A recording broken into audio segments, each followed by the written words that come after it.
हा कुठच्या धर्माबिर्माचा विषय नाहीये. जे पोलीस अधिकारी, जे कॉन्स्टेबल्स होते, ज्या माझ्या भगिनी होत्या, महिला, ते माझे सगळे मराठी बांधव होते, माझ्या सगळ्या मराठी भगिनी होत्या. त्यांच्यासाठी म्हणून मी आज रस्त्यावरती इथे आलोय.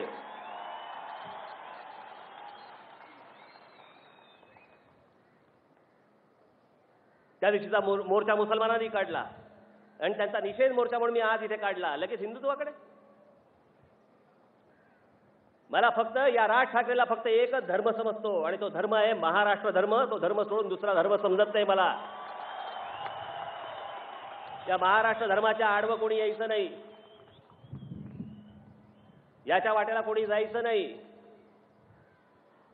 आणि हा आजचा जो मोर्चा आहे, हा मोर्चा फक्त सर्व पोलिसांचं मनोधैर्य फक्त वाढवण्यासाठी, त्यांना पाठिंबा देण्यासाठी, त्याचबरोबर हे आपले प्रसार माध्यम इथे सगळे आहेत, यांच्या ज्यांच्या गाड्या फोडल्या, त्या सगळ्या काय जाळल्या, ज्या फोटोग्राफर्सना मारले, त्या सगळ्यांना पाठिंबा देण्यासाठीचा हा आजचा हा मोर्चा आपण इथे काढलेला आहे. ते आमचे आर पाटील, कायदा सुव्यवस्था जो बिघडवेल त्याला आम्ही बघून घेऊ. अरे मग त्या दिवशी काय घातलं होतं, शेपूट?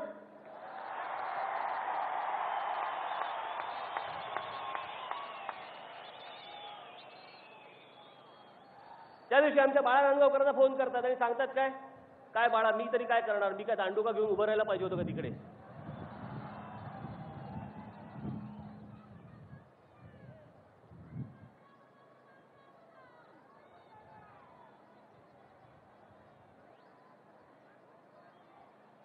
एक बाउंड्री लाईन असते, एक सीमारेषा असते.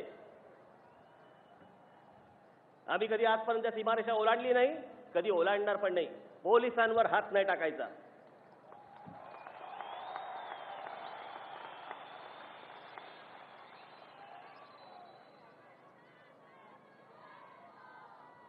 उद्या तुम्ही पोलिसांचं मानसिक खच्चीकरण केल्यानंतर सर्वसामान्य माणसाने जायचं कोणाकडे? कुठे जायचं? उद्या पोलिसही म्हणतील बाबा आम्हाला नको झंझट, नको, तुम्हाला काय करायचं ते करा. हे असं काय राज्य चालतं? आणि हे पोलीस कमिशनर अरूप पटनाईक तिथे जे गुन्हेगार पकडले होते, त्या गुन्हेगारांना ज्याला पकडल्यानंतर तिथल्या डीसीपीला सांगतात बास्टर त्याला सोडून दे. गुन्हेगारांना सोडायला सांगता तुम्ही?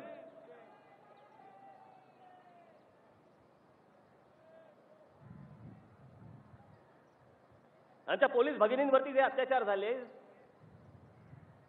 या तिथेच आतमध्ये खेचून खेचून मारले त्यांना.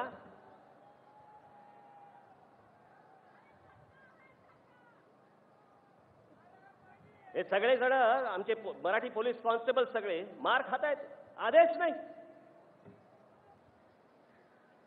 आणि इथे ज्यावेळेला पोलीस आदेशाची वाट पाहत होते, फायरिंग नको किमान आम्हाला लाठीचार्जचे तरी आदेश द्या, त्यावेळेला काही बोललं नाही. आणि ज्या वेळेला आमचेच पोलीस, ज्या वेळेला अधिकारी, ज्या वेळेला त्या आरोपींना पकडत होते, त्या गुन्हेगारांना पकडत होते, त्यांना तुम्ही बास्टर्ड म्हणून शिव्या देता. पोलिसांचं मनोधैर्य खच्ची करता तुम्ही.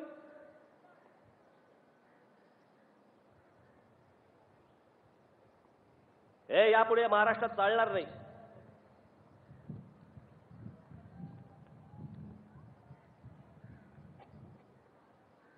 मी आर पाटील, अरूप पटनाईक, मला फक्त यांना एवढंच सांगायचं या गोष्टीचं, थोडीशी जर लाज उरली असेल ना, थोडीशी, तर स्वतःहून राजीनामे देऊन मोकळे व्हा.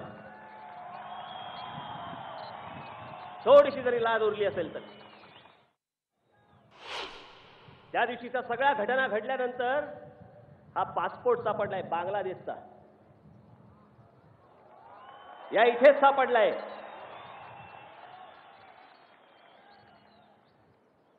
सिंगल एंट्री पासपोर्ट आहे. म्हणजे फक्त भारतात येण्यासाठी, जाण्यासाठी नाही, आणि जाताना येऊन फेकून दिलेत. हे असले असंख्य लोक आज महाराष्ट्रामध्ये येत आहेत. यांची हे सगळ्यांचे अड्डे झालेले आहेत महाराष्ट्रामध्ये. मला एका गोष्टीचं उत्तर द्यावं, योगायोग. कसला योगायोग?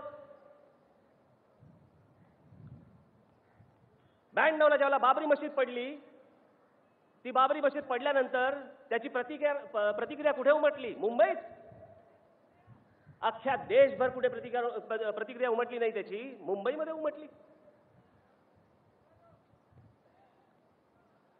परवा दिवशीचा देखील यावेळेला इथे जो 11 तारखेला मोर्चा झाला, तो मोर्चा इथे झाल्यानंतर जो काही धुडगूस घातला गेला, तो धुडगूस घातल्यानंतर परत जो मोर्चा झाला तो लखनौमध्ये झाला, उत्तर प्रदेशमध्ये झाला.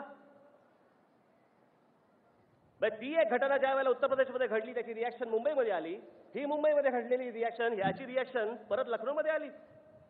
भारतामध्ये दुसरी राज्य नाहीत काय? याचं कारण हे सगळे तिथून येत आहे. इथे त्या अख्ख्या उत्तर प्रदेशमध्ये जे काही पाकिस्तान्यांचे आणि बांगलादेशांच्या, त्या बिहारमध्ये आणि त्या झारखंडमध्ये जे अड्डे झालेत ना, ते रोज ट्रेन भरभरून इथे महाराष्ट्रामध्ये येत आहेत आणि ह्यांचे जे मोहल्ले आणि अड्डे उभे राहत आहेत ना, याचा त्रास होणार आहे भविष्यात आपल्याला.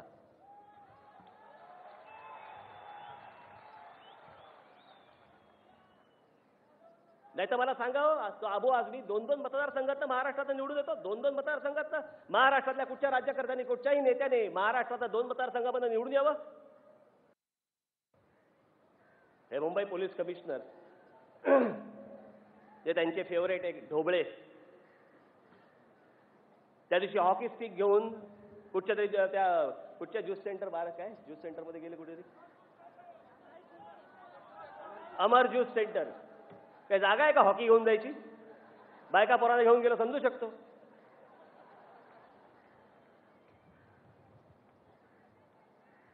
हॉकी घेऊन जाता आणि निर्दोष लोकांना तिकडे हॉकीने तुडवता आणि सांगायचं काय, वर तिथे ड्रग्ज सापडले, मग बंद का नाही केलं ते?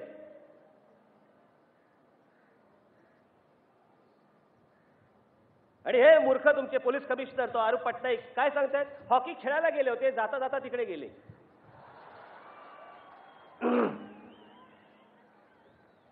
उद्या कोणतरी हनीमूनला गेला असेल, मग काय जाता जाता तसाच जातो काय?